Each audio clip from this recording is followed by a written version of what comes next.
So, tinanong namin ang ating mga kapuso kung anong tingin nila kung may age limit nga ba sa pag-abot ng ating mga pangarap. Ang sabi ng isa nating kapuso, age should never be a barrier when pursuing your dreams.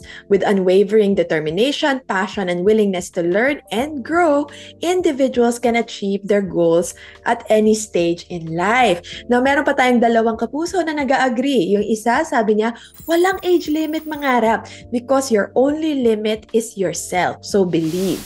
Even though, sabi nyo nga, bawat oras, di ba, na nakabukas ang mata nyo, nag-aaral kayo, na-enjoy nyo rin po ba yung intensity?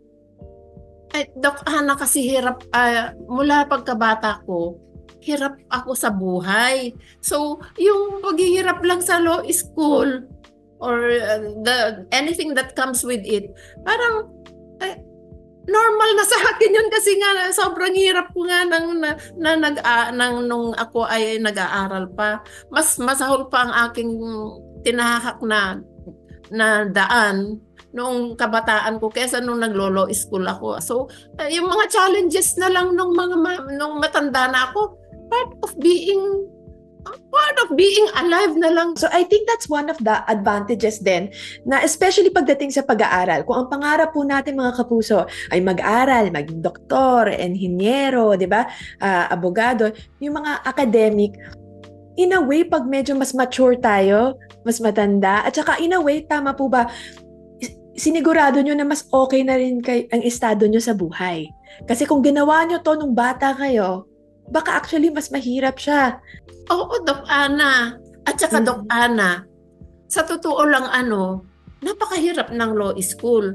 At sinasabi ko sa mga anak ko lagi, ang hirap naman itong subject ito, hindi ko na maintindihan. Mama, sasabihin ng mga anak ko, Mama, sabi na, hindi lang naman ikaw ang nahihirapan dyan. Lahat namang ng law students hirap dyan. Huwag kang mag-alala, okay ka.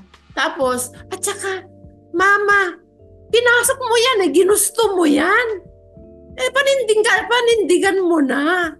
Yun, I have to go on dahil sa mga kwan nila. Mga push.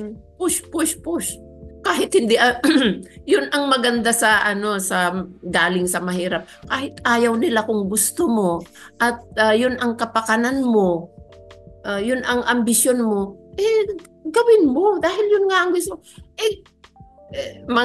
May isang classmate ako, tsaka mismo yung nanay ko, sabi, matanda ka na, hindi ka mag-aaral. Gusto ko mag-aaral. So kahit anong gagawin nila sa akin, hilain man nila ako dahil gusto kong mag-aral, kahit anong gawin nila, mag-aaral talaga ako, Doc Ana.